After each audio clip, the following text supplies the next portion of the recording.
En Radio Portales de Valparaíso presentamos Revelando.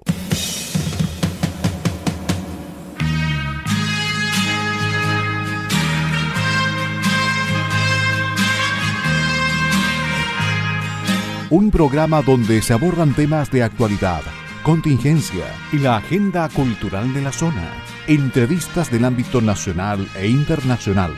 Revelando es presentado y auspiciado por Asofar AG, Asociación de Oficiales de la Armada de Chile en Retiro, Asociación Gremial. Con ustedes, Revelando en Radio Portales de Valparaíso.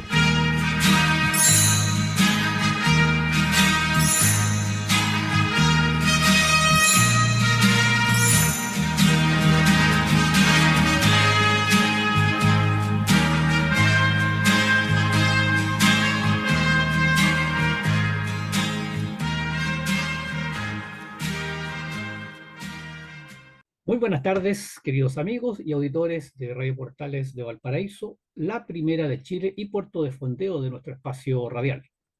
Hoy, viernes 17 de marzo de 2023, estamos dando inicio a un nuevo programa de Revelando que los acompaña de lunes a viernes de 6 a 7 de la tarde y, como de costumbre, el día viernes dedicado al movimiento Chilenos de Corazón.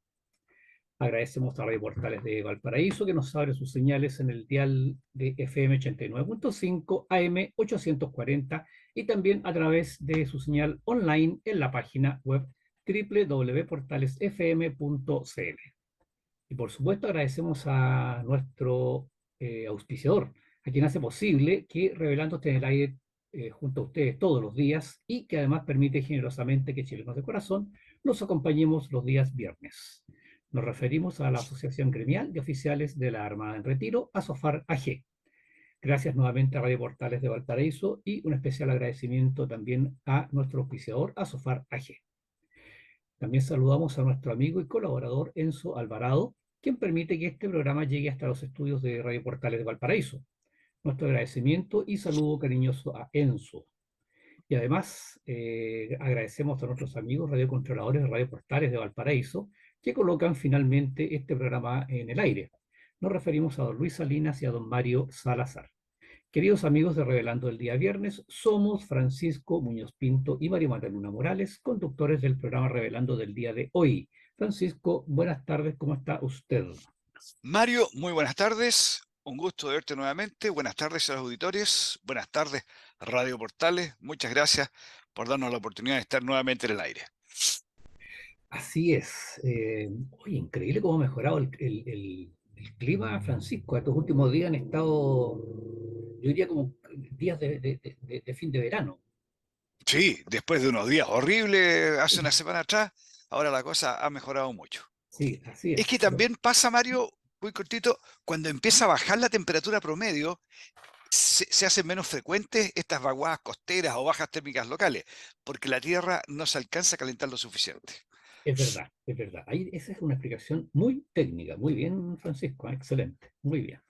Algún día le vamos a explicar en qué consiste la vaguada costera. Sería interesante, Sí, a nuestros auditores. Sí, bueno, vamos con las efemérides nacionales y navales de la presente semana, ¿le parece? vamos. De inmediato, 17 de marzo de 1825, muy poco después, ¿no es cierto?, de que Chile obtuviera su independencia. Fallece en la capital Fray Camilo Enríquez, quien estimuló al pueblo de Santiago a tomar el camino de la independencia, lanzando una proclama el 6 de enero de 1811 con el anagrama de su nombre, Quirino Lemachés. Tuve que ir, Mario, a mirar, porque esto decía la crónica. Tuve que ir a mirar qué es lo que era anagrama. Anagrama es tomar el nombre de una persona y transformarlo poniendo las palabras, las letras en otro orden. Entonces, Camilo Enríquez terminó en Quirino Lemachés. Ese era su anagrama, su firma. Claro. A este religioso, que en su juventud leyó obras de los enciclopistas franceses, se debe la aparición en 1812 de la Aurora de Chile, periódico ministerial y político que se publicó entre el 13 de febrero y el 17 de abril, fecha en que fue sustituido por el Monitor por el Monitor Araucano, la siguiente publicación. La verdad es que la la Aurora de Chile, como podemos ver, tuvo una duración relativamente corta, Muy corta, pero claro. fue tremendamente importante en su momento respecto de dar a conocer y darle publicidad a las ideas libertarias que estaban reinando en ese momento en los criollos, en parte importante del mundo criollo en Chile. Así es. 11 de marzo de 1830. Nace en Alemania Francisco Funk. Luego de graduarse de doctor en medicina en la Universidad de Chile en 1854, prestó importantes servicios como investigador de la historia natural, geología y descripción científica del territorio chileno. Él tempranamente se vino a Chile. El autor de numerosas obras científicas, a quien se le recuerda en un museo de Viña del Mar, el Museo Funk, embarcó en el bergantín Janequeo, que a las órdenes del capitán Francisco Hudson, hacia fines de la década de 1850, explora el archipiélago de los Chonos y la península de Taitao. Esta es en el área de Chiloé al sur, digamos, o sea, de Puerto Montt al sur. Toda la costa desmembrada, esto de Chile y su loca geografía, digamos, ahí es Claro. súper representativo de aquello. 12 de marzo de 1880. A bordo del paquete del Maule arriban a Valparaíso los restos de Eleuterio Ramírez, Manuel Thompson, Eulogio Goicolea, José Antonio Garretón y Jorge Cuevas. Los dos primeros caídos cumpliendo su deber militar al mando del segundo de línea y del Huáscar, respectivamente. El tercero murió en el ataque efectuado por su monitor a la fortaleza peruana, y los dos últimos combatiendo en la quebrada de Tarapacá hasta la que avanzaron persiguiendo al enemigo.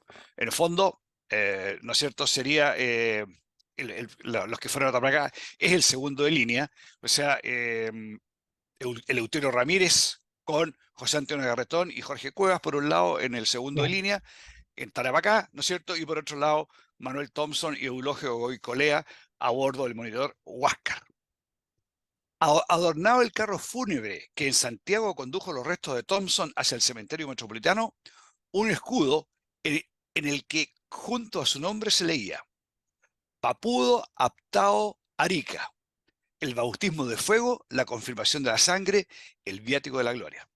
Había estado, recordemos, Thompson había estado en el combate de Claro. Papudo cuando la Esmeralda capturó a la Covadonga, en el combate de Aptao al sur de Puerto Montt, en un enfrentamiento entre las fuerzas chileno-peruanas con los españoles, y en Arica cuando el Huáscar ingresó para bombardear y desafiar las defensas del puerto. Yes. Bonito epitafio, ¿ah? Sí, El sí, viático de la gloria. así es. 14 de marzo de 1915. Hundimiento del crucero alemán Dresden, en Juan Fernández.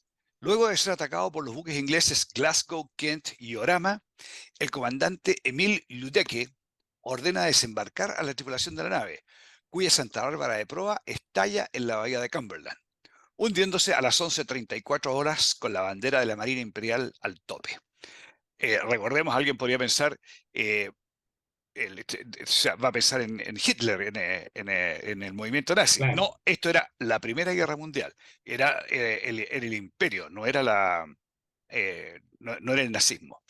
Claro. Decía entonces que se había hundido con la bandera imperial al tope, última enseña de la escuadra del almirante Maximilian Graf von Spee. El total de 300 oficiales y personal sobrevivientes fueron recogidos por los cruceros Esmeralda y Ministro Centeno y trasladados a la isla Quiriquina, donde quedaron confinados. De dicho lugar, un grupo de 27 marinos, entre los que se encuentra el subteniente Wilhelm Canaris, que posteriormente a la Segunda Guerra Mundial fue el director de inteligencia, el jefe de la inteligencia militar, digamos, alemana. Decía entonces que un grupo de 27 marinos, entre los que se encontraba el subteniente Wilhelm Canaris, logrará fugarse y embarcar en el Tinto, velero comprado en Calbuco para tal efecto, que las ayudará a iniciar el regreso a Alemania. La campana del crucero fue recuperada el 24 de febrero de 2006 y trasladada al Museo Naval y Marítimo del Cerro Artillería. En estos días había sido llevado nuevamente a Alemania la campana y en estos días regresó al Museo de Historia Naval y Marítima. Este suceso, digamos, del Dresden y muchos buques alemanes que fueron, que quedaron arraigados en Chile al inicio de la Primera Guerra Mundial, eh, aquí lo contamos como algo que ocurrió, pero la verdad es que para Chile fue tremendamente complicado, porque estaba por un lado los aliados, por otro lado el eje, y nosotros éramos un país pequeño que recibíamos presiones de uno y otro Claro. lado. No fueron momentos sencillos. 16 de marzo de 1923 se crea la aviación naval, fuerza que dio sus primeros pasos en abril de 1916 con un curso de pilotos efectuado en la Escuela de Aeronáutica de Santiago. Sus integrantes fueron el teniente Pedro Luco, guardia marina de primera Enrique de la Maza, ingeniero tercero Francisco Cruz y contador tercero Carlos Yánquez, de quienes este último fue el primero en obtener el título de piloto aeronaval. O sea, el contador tercero, Carlos Yánquez, fue el primer piloto aviador naval propiamente tal. Después de Yánquez, otros oficiales navales continuaron cursando la especialidad de pilotos aéreos en el plantel de Santiago, registrándose en 1918 la llegada de los primeros 14 aviones provenientes del Reino Unido, destinados a dotar la aviación naval. Recordemos que en ese tiempo no existía todavía la Fuerza Aérea, la Fuerza Aérea fue creada con posterioridad. Fuerza arraigada desde su creación hasta nuestros días en la región de Valparaíso, con sus instalaciones inicialmente en las Torpederas, en la playa de las Torpederas en Valparaíso, posteriormente Quintero, siguió Belvillot, perdón, y actualmente se encuentra en las instalaciones del aeropuerto de Torquemada. Esas son las efemérides que teníamos, Mario, para el día de hoy. Excelente. Antes de continuar, entonces le enviamos un saludo a todos los aviadores navales, que estuvieron de aniversario ayer, pues, ayer 16 de marzo. Cumplieron 100 años. Así es que un abrazo grande a todos los aviadores navales en sus 100 años de vida. Oye, Mario, perdón, Sí, y antes de continuar, nuestras condolencias también a la familia del cabo de Carabineros, Alex Salazar. Salazar, Sí, ¿ya? sí, verdad. Un hecho, pero fatal, que muestra el problema de cómo está Carabineros de Chile, cómo, cómo están desprotegidos. Carabineros de Chile, que una persona, un extranjero, se atreve ante un control a investirlo con el auto, a atropellarlo y matarlo. Había atropellado a otros 2 carabineros más. Así que, por favor, nuestras condolencias y nuestros respetos para la familia del cabo Alex Salazar.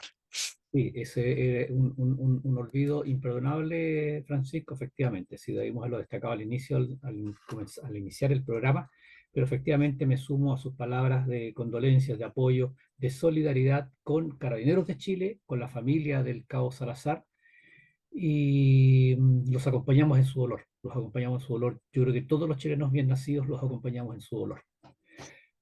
Bueno, vamos entonces con las efemérides de la buena memoria del día de hoy, que como repetimos todos los viernes, pretenden compensar un poquito la balanza, ¿no es cierto?, con esta campaña, particularmente este año del gobierno de la conmemoración de los 50 años del pronunciamiento militar, del 11 de septiembre de 1933, porque, como siempre decimos, la historia se ha escrito con un solo color de lápiz. Y en estas efemérides de la buena memoria, nosotros lo que hacemos es dar a conocer noticias de la época. Absolutamente no hay nada que sea colocado de nuestra parte, son noticias de la época. A ver, y así, entonces nos vamos al Mercurio de Valparaíso, que el 11 de marzo de 1973 publicaba: denuncia nueva acción discriminatoria de JAP.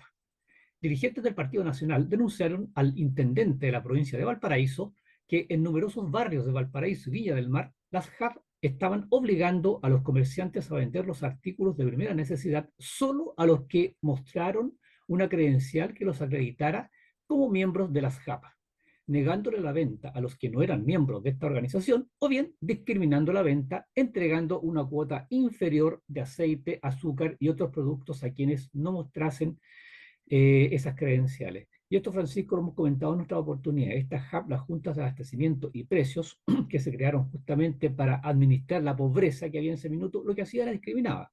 Le daba prioridad, ¿no es cierto?, a quienes eran simpatizantes o integrantes de los partidos de la Unidad Popular. Y aquí entonces se producía este problema de que o no le vendían simplemente al que no tuviese el carnet del partido, o en este caso la credencial de la JAP, o bien le entregaban menos cantidad de alimentos. 2 puntitos al respecto, Mario. Uno es para las personas que son más jóvenes, que no saben lo que estaba pasando en esa época, tal como lo decía Mario, el desabastecimiento en Chile era tal que fue necesario crear un organismo del Estado para administrar, en el fondo para administrar la pobreza, para administrar la escasez, para Claro. administrar la carencia de alimentos que el mismo gobierno había generado, porque se le echa la culpa a muchas personas. Pero la verdad es que el que tenía el control de la industria alimenticia en ese momento era el gobierno. Claro. Y segundo, característico de este tipo de gobierno, de estos sistemas políticos, la JAP, que teóricamente era para administrar la pobreza, pero también se transformó en instrumento político, en un instrumento para obligar a la gente a inscribirse en los sistemas del gobierno, a inscribirse realmente en el Partido Comunista, a inscribirse en el Partido Socialista, a de alguna manera eh, no atreverse a hacer oposición al gobierno de la Unidad Popular que estaba en ese momento. Sí, y amplío muy cortito, ¿ah? Yo vivía en una población en Santiago con mi familia y lo vas recordando, haciendo recuerdo, y entonces entregaban unos afiches de la Unidad Popular. Entonces, estos afiches había que ponerlos en la ventana del living. Entonces, claro, de esa manera entonces se identificaba de inmediato quienes eran partidarios de la Unidad Popular y a quienes se les daba privilegios. Era una manera porque alguien dice, no, pues si la JAP no eran partidos, no te obligaba a enrolarte en el Partido Socialista, pero indirectamente te obligaba, ¿no es cierto?, como mínimo a hacer propaganda a la Unión Popular. Increíble, me corté ese Así detalle. como la Carol Cariola quería marcar las casas del apruebo ¿Verdad? durante ¿cómo se ¿Verdad? llama? ¿Verdad? El proceso previo al rechazo del mamarracho Ve- del 4 de septiembre. Acuérdense que ¿Verdad? la Carol Cariola quería marcar. Eso Sí, es hacer diferencias, eso ¿verdad? es Así es. asustar a la gente, no atreverse a manifestarse libremente. Así es. Qué buen alcance, Francisco, qué buen alcance.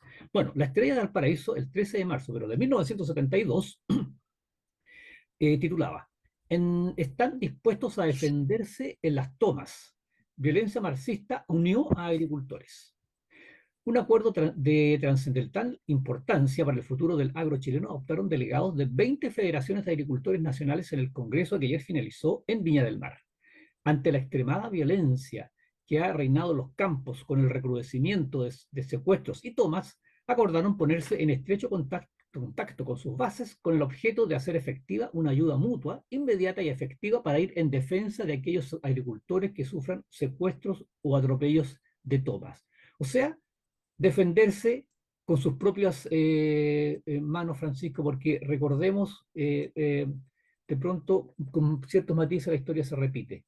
Carabineros, por supuesto que dependía del Ministerio del Interior, también en ese minuto estaba con las manos atadas, porque se los obligaba a no actuar en estos casos, ¿no es cierto?, en que era afectada gente por acción de partidarios, ¿no es cierto?, o movimientos adherentes a la Unión Popular.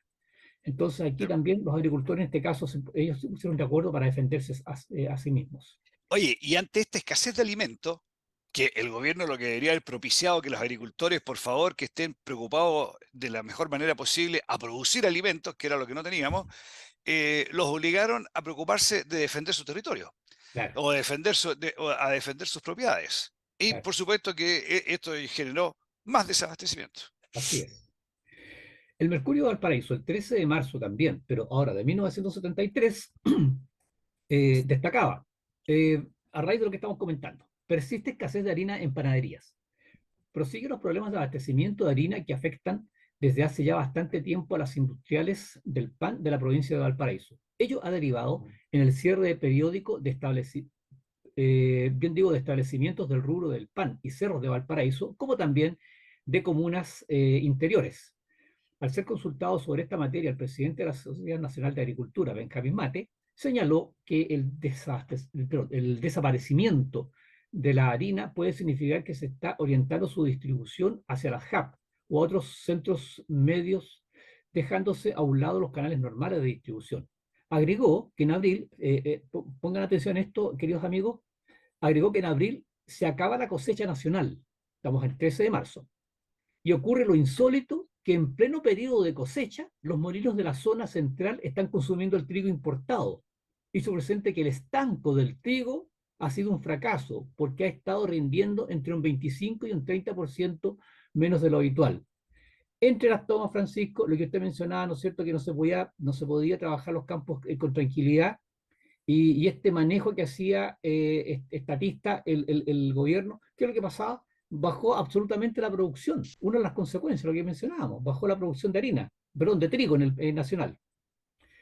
Bien, el 14 de marzo de 1973, el Mercurio de Santiago destacaba el costo de la vida, el índice de precios al consumidor, o sea, el IPC, subió un 4,1% en febrero, llegando a un 184,1 en 12 meses. Y en otra noticia destacaba 3 extremistas pertenecientes al Partido Socialista que participaron en el espectacular asalto a mano armada a un polvorín en Los Zárate, fueron trasladados desde San Antonio a la cárcel pública de Santiago. La semana pasada recordamos, ¿no es cierto?, que hubo ahí un ataque a mano armada, o sea, un asalto a mano armada, y se robaron dinamita, ¿cuánto se llama?, estopines, trotil. Eso pasó el 14 de marzo. El 14 de Oye, marzo... perdón, una que yo ¿Sí? quería comentar muy cortito, el tema del IPC, esto de que en febrero haya sido 4,1 y que en el 12 meses haya sido 184,1%. Muchas veces las autoridades, sobre todo estas autoridades que la economía es como algo secundario, yo no sé cómo pretenden sacar las cosas adelante, pero siempre tratan de minimizar o despreciar el efecto de la inflación.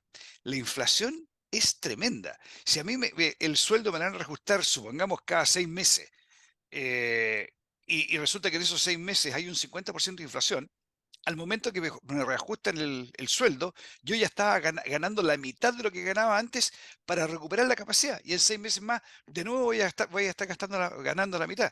El impuesto que significa la inflación es gigantesco. Así es, Francisco, así es. Mercurio Valparaíso, 14 de marzo de 1973. Consejeros del SUTE, Sindicato Único de Trabajadores de la Educación. Decían, Escuela Nacional Unificada es poner la educación al servicio del marxismo. Santiago, como un instrumento destinado a poner a la educación al servicio del marxismo, una medida ilegal y una abierta violación a las garantías constitucionales, fue calificada por los consejeros del Partido Nacional del Sindicato Único de Trabajadores de la Educación por parte del gobierno de la llamada Escuela Nacional Unificada, la famosa y mal recordada ENU. Cora Norambuena, directora de la técnica número 4, dijo que la medida del gobierno es ilegal, por cuanto se pretende aplicar cuando aún está en estudio, sin que haya opiniones de todos los sectores, como se prometió. Bueno, Podemos ver, Mario, aquí, perdón, por un lado, ¿no es cierto?, la HAP, el sistema para controlar la distribución de bienes y servicios, bienes principalmente, y por otro lado, la Escuela Nacional Unificada, destinada a tomar el control de la educación y qué es lo que estudian los niños para poder, con libertad de acción, adoctrinarlos. así es, conculcar las libertades, en pocas palabras. Bueno, y aquí vamos a aparecer en el futuro muchas noticias relacionadas todavía con la ENU. El 15 de marzo de 1973, el Mercurio de Santiago destacaba, sin basureros, la falta de repuestos tiene paralizado casi al 50% de los camiones municipales del servicio de aseo de Santiago. Recordemos, ¿no es cierto, Francisco?, que hace un par de semanas atrás destacábamos exactamente lo mismo que pasaba lo mismo acá en Viña del Mar, en donde de 36 camiones solamente 8 funcionaban para toda la ciudad de Viña del Mar. Y eso por la falta de repuestos. Denuncia, destacaba el mismo Mercurio de Santiago del 15 de marzo.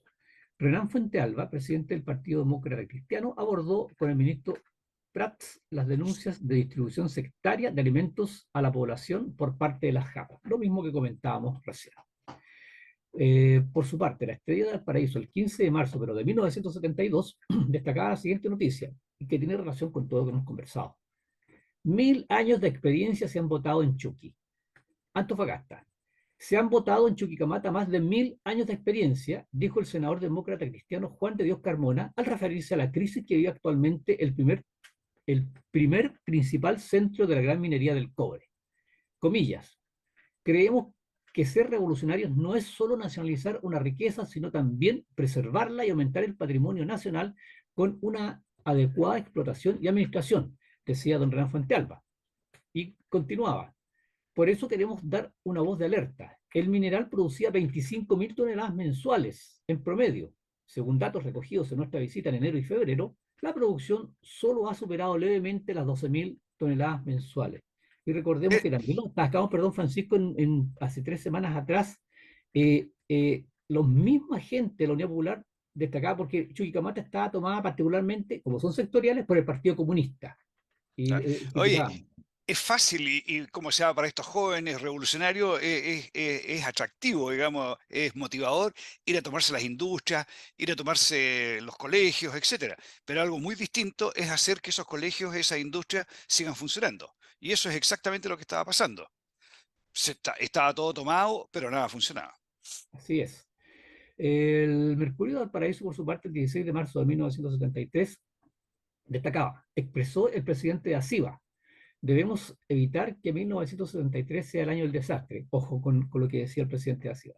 El vaticinio de hace un año se ha cumplido con tremenda e inquietante intensidad, señaló el presidente de la Asociación de Industriales de Valparaíso, ACIBA, perdón, de Valparaíso y Aconcagua, ACIBA, Odoardo Moltedo, durante su intervención en la 19ª Junta General Anual de ACIBA, celebrada ayer en Viña del Mar. Y decía el presidente de ACIBA: el atropello al derecho, apenas revestido de un resquicio de legalidad, los reales y graves problemas de desabastecimiento, la paralización del comercio exterior, la increíble espiral inflacionaria que sobrepasó todo cálculo razonable, la indiscriminada política de precios, la indisciplina laboral, la apropiación indebida de la industria mediante tomas o conflictos ilegales planificados, son hechos palpables que ahorran todo comentario. Esto lo decía el presidente de ACIBA en su intervención en esta junta. Francisco, vamos a la pausa musical y en el segundo bloque leemos la última noticia de las efemérides de la buena memoria y continuamos con el programa, ¿le parece? Vamos. Muy bien, queridos amigos, estamos de regreso para iniciar el segundo bloque de su programa Revelando. Agradecemos una vez más a Radio Portales de Valparaíso, que nos permite estar junto a ustedes en sus hogares. Y, por supuesto, agradecemos también a la Asociación Gremial de Oficiales de la Armada en Retiro, ASOFARAG, organización que auspicia el programa Revelando del día de hoy y de todos los días de la semana, de lunes a viernes, de 6 a 7 de la tarde. Como siempre lo hacemos al iniciar el segundo bloque. Les recordamos que Chilenos de Corazón está presente en la página web www.chilenosdecorazon.com. Ahí van a encontrar los links a nuestras redes sociales y también nos pueden escribir al correo electrónico, perdón, chilenosdecorazon2020@gmail.com. Y por último, recordarles que si usted no escuchó uno de nuestros programas o algún programa de la semana, lo pueden revisar en la página web de Asofar, www.asofarag, de Asociación Gremial, asofarag.cl, y ahí en la página principal, en el lado derecho, van a encontrar el link a los programas de Revelando. Están todos los programas ahí subidos a la página web. Muy bien, entonces nos quedaba, Francisco, una última noticia que comentar de las efemérides de la buena memoria, que no queremos dejar de comentar porque es una cosa dramática que era, entre paréntesis, bastante común en esa época, desgraciadamente. El Mercurio de Santiago destacaba el 16 de marzo: asesinato de pobladores demócratas cristianos. El 16 de marzo de 1973, dos jóvenes militantes de la democracia cristiana fueron asesinados por, según se denunció, extremistas de izquierda en una parcela en La Reina, esto es en Santiago. Se trata de Sergio Vergara Contreras, de 17 años, y Enrique González Menares, de 16 años. Formaban parte de un grupo que resguardaba el predio, pues el arrendatario había sufrido reiteradas amenazas de toma. El asalto se cumplió y de manera inusitadamente violenta. Los atacantes, decía, provistos de revólveres, escopetas, pistolas e incluso una metralleta, acribillaron a tiros una carpa instalada en el interior de la parcela donde dormían 7 jóvenes, informaba el Mercurio. Uno de los que logró escapar de los 18 impactos de bala relataría más tarde que fue un asesinato cobarde y a sangre fría, ya que esperaron a que nos acostáramos para introducirse y balearnos a boca de jarro. Los agresores no solamente serían pobladores de un campamento de la Cormo, la corporación ¿cómo es? De la corporación no me acuerdo, Urbana, algo de Urbana la segunda parte, no me acuerdo, creo que una conexión estatal. También No habrían estoy en condiciones de ayudarte, disculpa, pero no recuerdo qué es lo que era sí, la Cormo. decía que los agresores no solamente serían pobladores de un campamento de la Cormu, también habrían participado algunos funcionarios de ese servicio. Incluso algunos vecinos fueron testigos de que dichos empleados actuaron como instigadores en la sangrienta toma.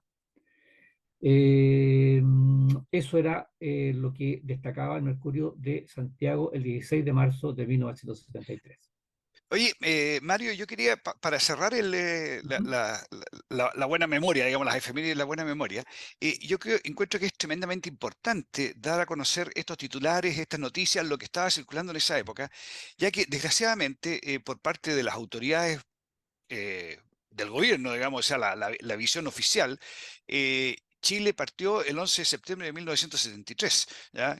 Parece que el 10 de septiembre los integrantes de la Junta de Gobierno pasaron una mala noche y el 11 decidieron tomarse el gobierno. No, señores, la democracia, en mi opinión, se quebró el día, en el mes de marzo, a fines de febrero, en el discurso del presidente Allende en el Estadio Nacional, previo a las elecciones del 4 de marzo, cuando llamaba a defender la revolución. Yo creo que ese día efectivamente fue el día que se quebró la democracia y la crisis se siguió ahondando hasta el 11 de septiembre de 1973. Y yo diría, tal vez especificar un poquito más, fue como la guinda de la torta, Francisco, porque la democracia, yo en mi opinión personal, es que se comenzó a quebrar desde que la Unidad Popular asumió el gobierno. De ahí en adelante, esto fue una escalada, tal como usted dice, que fue agravándose cada vez más y la democracia se comenzó a perder desde el primer día. Pero bueno, tal como usted dice, lo importante es que nuestros auditores se den cuenta, estos son noticias de la época, se den cuenta cuál era el ambiente, qué pasaba en Chile en esa época.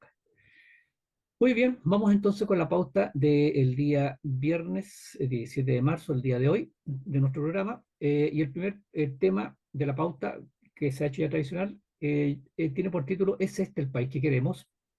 Bueno, y la bajada del título es ¿Se van a continuar indultando delincuentes del mal llamado estallido social? ¿Y por qué comentamos esto? Debido a que nuestros auditores sabrán que eh, parlamentarios de la actual oposición elevaron un recurso al Tribunal Constitucional para declarar inconstitucional 7 de los 13 indultos que otorgó a fines del año pasado el presidente a integrantes de la primera línea y al terrorista Jorge Mateluna. Bueno, en los alegatos sucedió lo siguiente. El abogado del Consejo de Defensa del Estado, el señor Raúl Letelier Bartenberg, eh, mientras hacía su alegato, él deslizó la posibilidad de que hubiesen más indultos pendientes, más aparte de los 13 que ya otorgó a fin del año pasado el presidente Boric y que se han sido muy cuestionados. Bueno, eh, una vez finalizados los alegatos, el ministro Cristian Letelier le preguntó al abogado del Consejo de Defensa del Estado, le preguntó textualmente, ¿hay solicitudes de indultos que no han sido cursadas? Tras esta pregunta, el abogado Raúl Letelier contestó, sí, hay una petición en actual tramitación que no ha sido resuelta, solo una. Y efectivamente, Francisco, leía en el diario del día de hoy que efectivamente el Tribunal de Constitucional ha solicitado al Ministerio de Justicia que aclare esto, que indique cuántos otros indultos están tramitados. Pero está claro, Francisco, y eso fue porque fue una promesa de gobierno. Una de las promesas de gobierno del presidente Boric fue de que él iba a tramitar una ley de punto final, por así decirlo, ¿no es cierto?, para blanquear, ¿no es cierto?, a todos los integrantes de la primera línea, de la mal llamada primera línea, ¿no es cierto?, que han sido condenados por distintos delitos. Sí, oye, ¿cómo se llama? Yo quería agregar también que esta medida de los indultos ha generado un amplio rechazo dentro de la sociedad chilena. Este era un grupo de delincuentes que además de otros delitos habían participado en acciones de destrozo de de bienes privados, de bienes públicos, etcétera, a contar del 18 de octubre del 2019. Y esto no solo generó un rechazo en las personas, sino que además enturbió, opacó las relaciones del gobierno con la oposición, generando desconfianzas, afectando seriamente el proceso legislativo. Primero hay que construir confianza y después hay que legislar, ¿ya? Aquí lo están haciendo exactamente al revés: destruir la confianza y después, entonces, una vez la confianza destruida, ir a presentar el proyecto de reforma tributaria, la reforma previsional, etcétera. Este tema de los indultos ha afectado a Chile mucho más allá del simple hecho de que estén indultando delincuentes y terroristas. Va más allá porque afecta a todo, afecta a la convivencia del mundo político y afecta a la convivencia de la sociedad, que es algo que está tremendamente deteriorado. Y este gobierno, en vez de tratar de arreglar ese deterioro, lo que hace es tratar de aumentarlo más. Sí, Francisco. A ver, solamente agregar de que la seguridad es por lejos el principal problema que aqueja a los chilenos. Es la principal preocupación y vemos cómo ha aumentado exponencialmente la cantidad de delitos, la gravedad de los delitos. Han aparecido una serie, una cantidad tremenda de nuevos delitos que no conocíamos en nuestro país. Bueno, pero en resumen, la seguridad es el principal problema.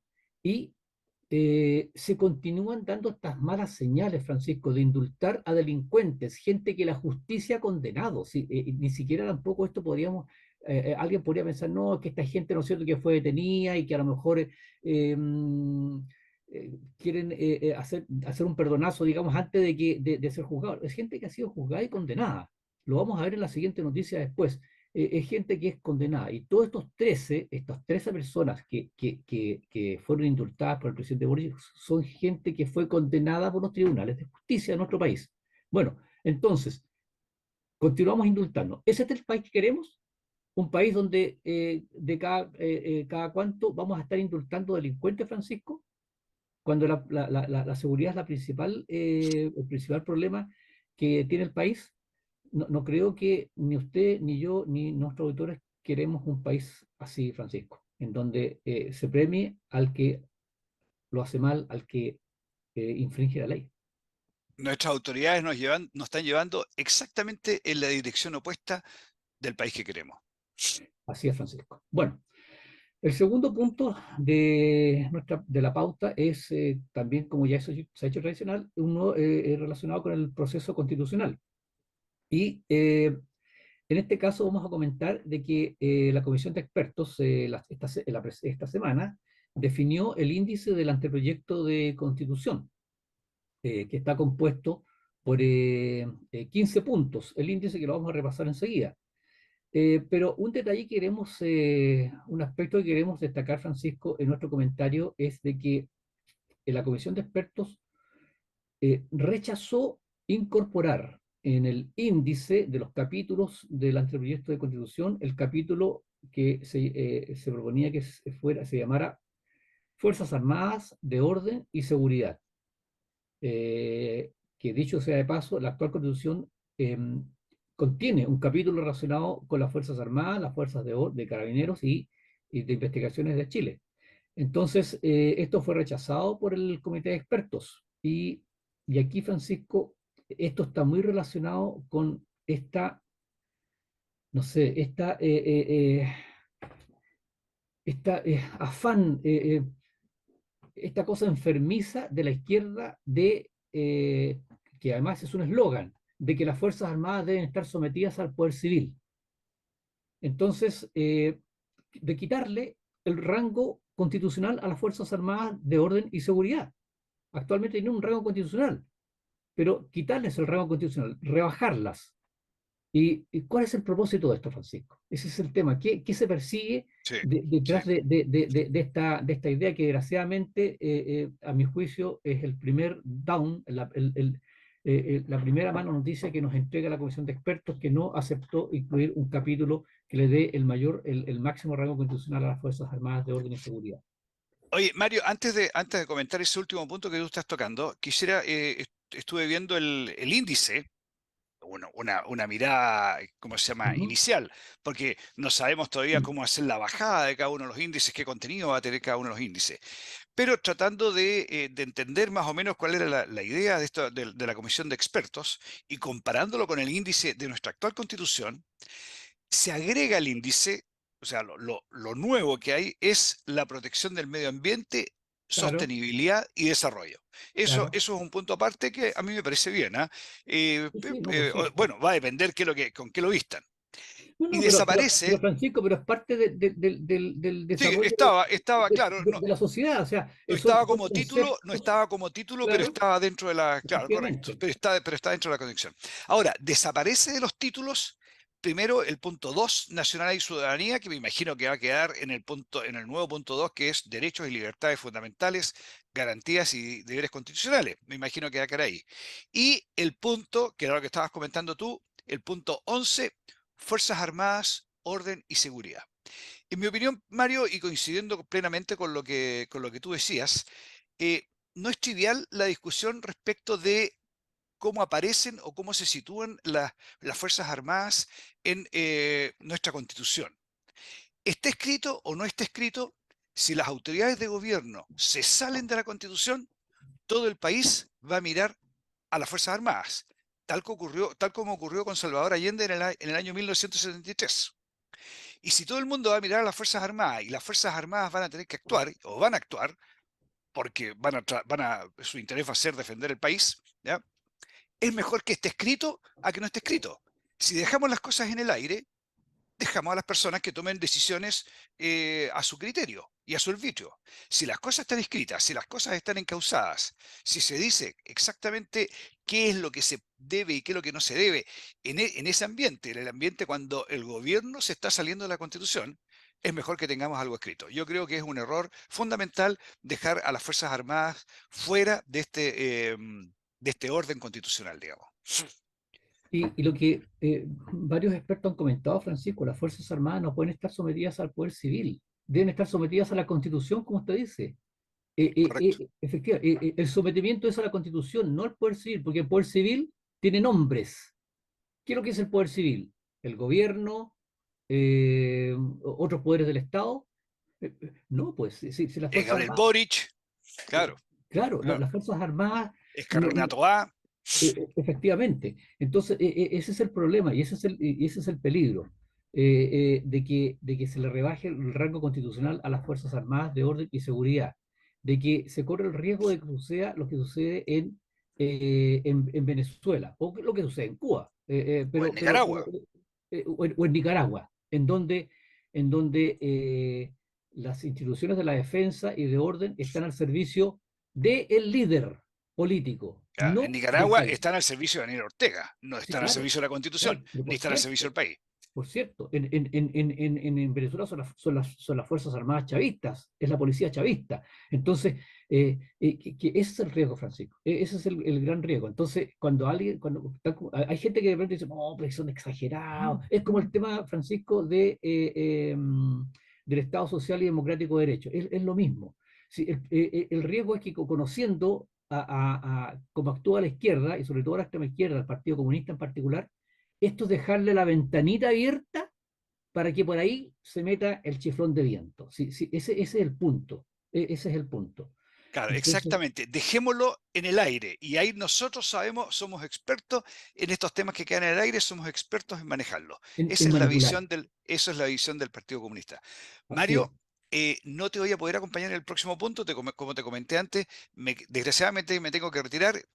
Pero es tremendamente importante lo que se va a comentar ahora, pero yo tengo que abandonarte, señores auditores, muchas gracias. Sí voy a estar el próximo viernes. Mario, te abandono.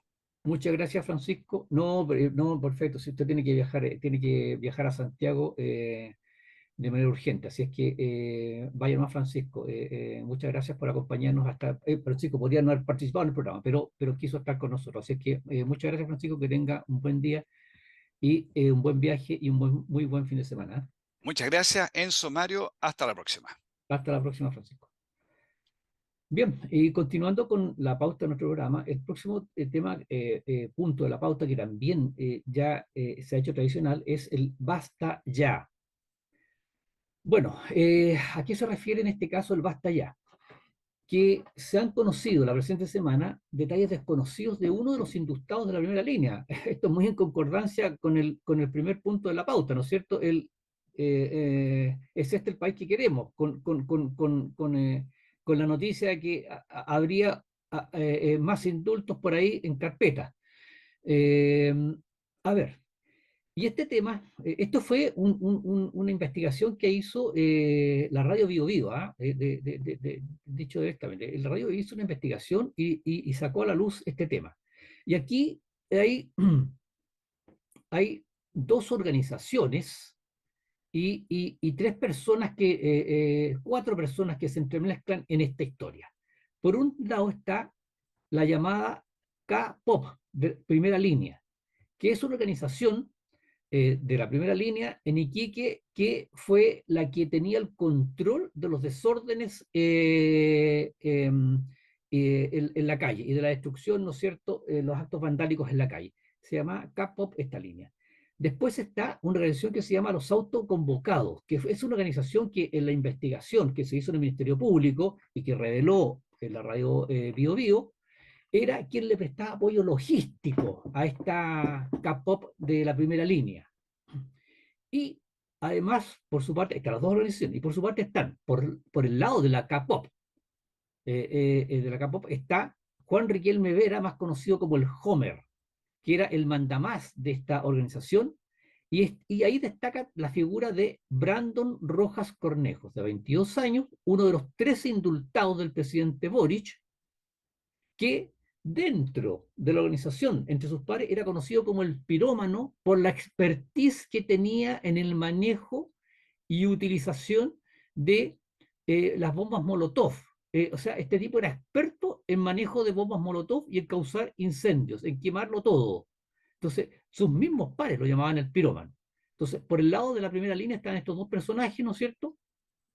Y por el lado de los autoconvocados, la señora, su líder, Ghislaine Reyes Gasso, que era, como digo, una de las líderes de los autoconvocados, y Eduardo Meneses Santis, esposo de Ghislaine Reyes Gasso, un señor que trabajaba en el Ministerio Público, un trabajo administrativo en el Ministerio Público, llamado el tío fiscal, y que era el que le pasaba los datos a la primera línea, ¿no es cierto?, de los movimientos de carabineros. Bueno, en esta investigación que hizo Radio Bio, como lo digo, en donde hubo incautación de teléfonos y escuchas, entonces se pudo formar un cuadro muy certero de cómo funcionaba la organización. Bueno, esta K-pop primera línea, entonces, era apoyada por esta organización, los autoconvocados. Entonces los autoconvocados lo que hacían era, como lo digo, entregarles dinero, entregarles material, desde guantes, máscaras, benzina, botellas, todos los implementos para que la primera línea, los K-pop de la primera línea, pudiesen actuar en la calle. O sea, la primera línea se encargaba solamente de actuar, de producir desórdenes, desmanes, incendios en la calle, y eran abastecidos en el fondo por los autoconvocados. Eh, y ahí está entonces, por supuesto, como decía, el Homer, que era el mandamás de la primera línea, y este joven Brandon Rojas Cornejo, de 22 años, que es uno de los tres indultados y que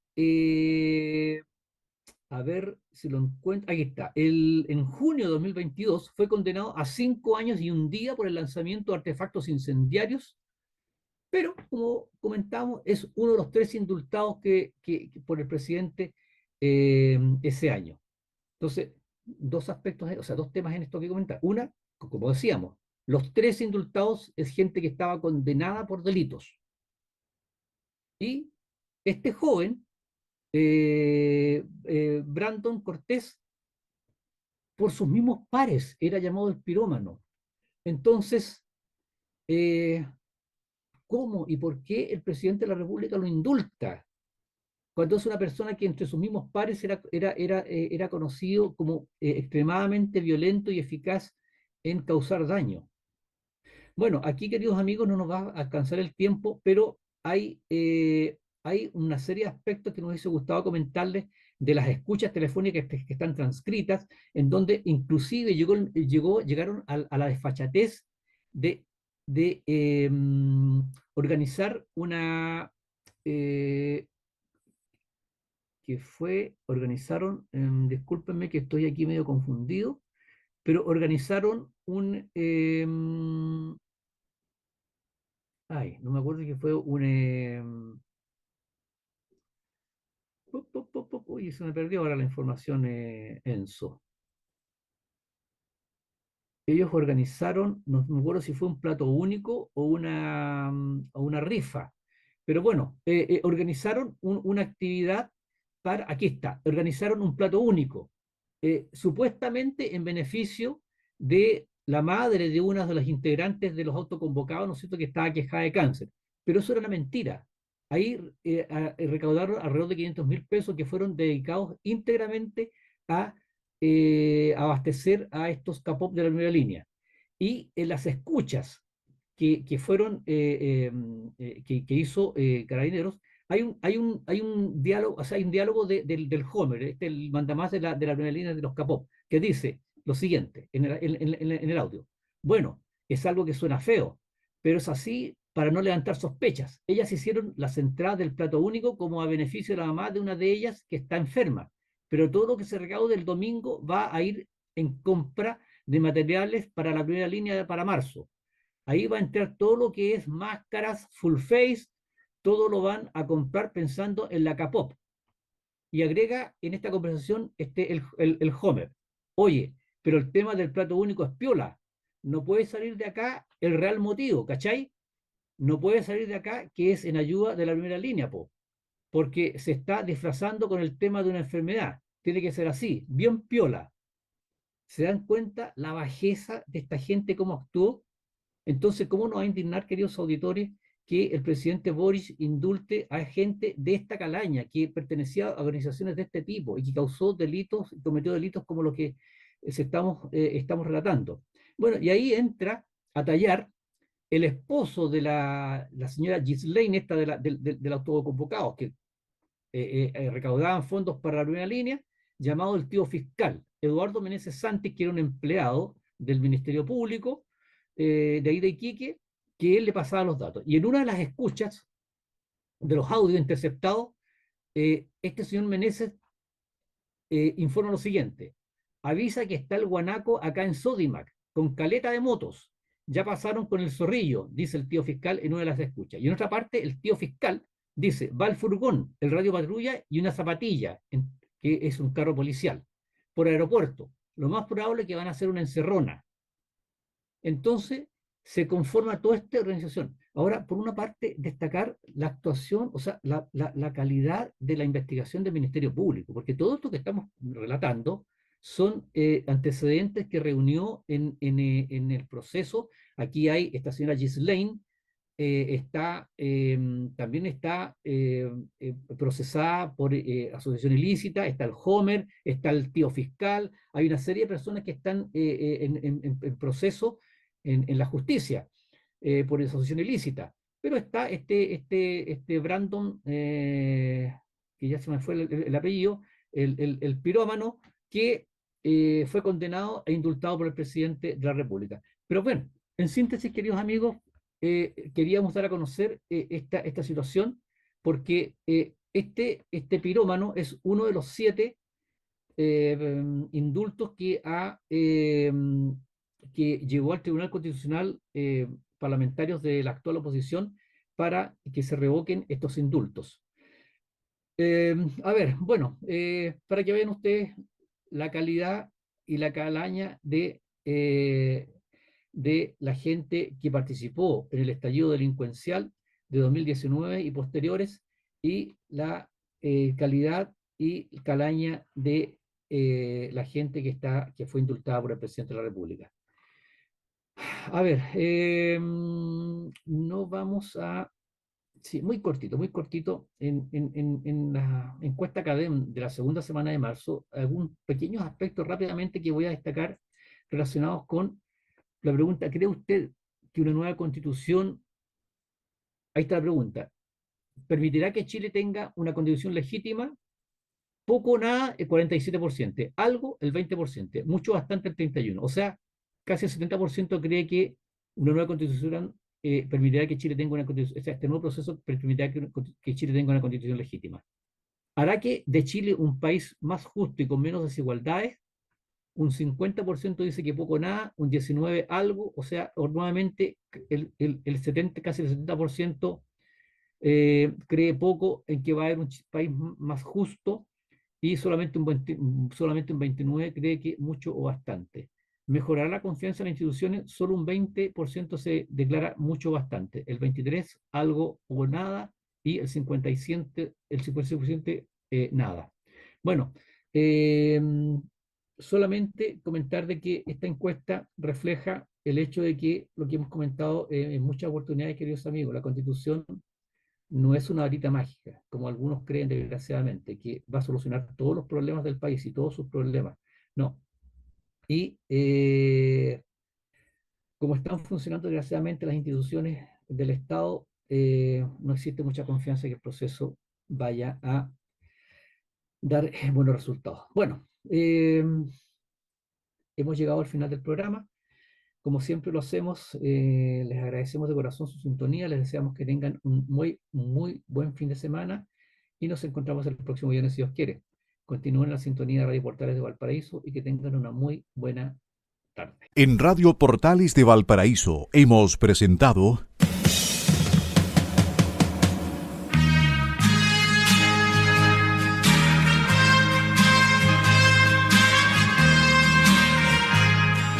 Revelando, un programa donde se abordan temas de actualidad, contingencia, entrevistas del ámbito nacional e internacional. Revelando es presentado y auspiciado por Asofar AG, Asociación de Oficiales de la Armada de Chile en Retiro, Asociación Gremial. Sintonícenos en un próximo programa. Buenas tardes.